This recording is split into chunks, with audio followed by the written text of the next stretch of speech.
ஒரு வார்த்தை இப்ப நான் சொல்றேன், எனக்கு பின்னால எங்களுடைய இயக்கத்துல இந்த கட்சிக்கு உழைக்கிறவங்க, விசுவாசமா இருக்கிறவங்க யார் வேணாலும் பதவிக்கு வர முடியும்.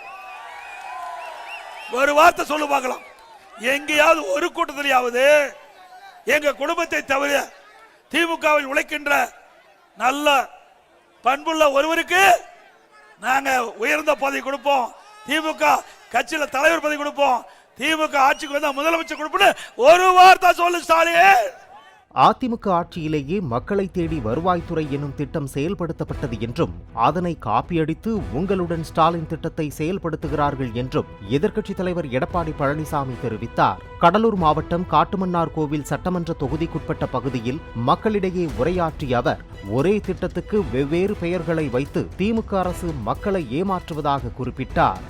ஏற்கனவே மாண்புமிகு அம்மா அவர்கள் அம்மா திட்டம் என்று ஒரு திட்டத்தை கொண்டு வந்தாங்க. இந்த வருவாய்த்துறை அதிகாரிகள்லாம் ஒவ்வொரு கிராமமாக போய் அந்த கிராமத்து மக்களை சந்தித்து அவருடைய பிரச்சனை என்று கேட்டு அதை தீர்த்து வச்சாங்க.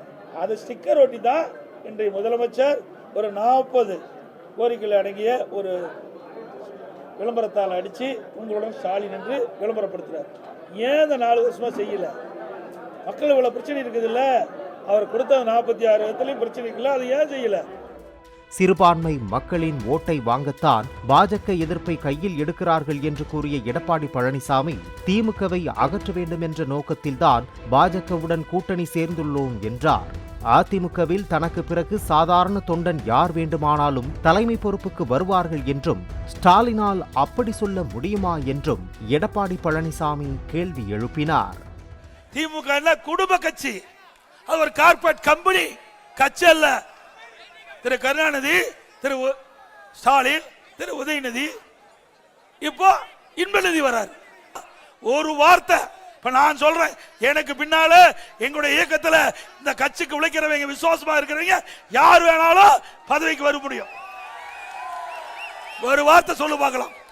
எங்கேயாவது ஒரு கூட்டத்திலேயாவது எங்க குடும்பத்தை தவிர திமுகவில் உழைக்கின்ற நல்ல பண்புள்ள ஒருவருக்கு நாங்க உயர்ந்த பதவி கொடுப்போம், திமுக கட்சியில தலைவர் பதவி கொடுப்போம், திமுக ஆட்சிக்கு வந்தா முதலமைச்சர் கொடுப்போம், ஒரு வார்த்தை சொல்லு ஸ்டாலின்.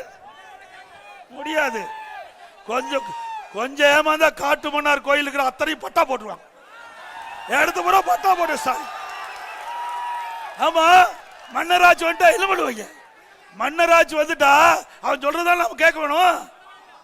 மக்களுடைய உரிமை போயிருமே, ஜனநாயகம் போயிருமே. அதனால சொல்றேன், வாரிசு அரசியலுக்கு முற்றுப்புள்ளி வைக்கின்ற தேர்தல் 2026 சட்டமன்ற தேர்தல். பிளே ஸ்டோர் மற்றும் ஆப் ஸ்டோரில் இருந்து பாலிமர் செயலியை QR கோடு மூலம் பதிவிறக்கம் செய்யுங்கள். செய்திகளை உடனுக்குடன் பெறுங்கள்.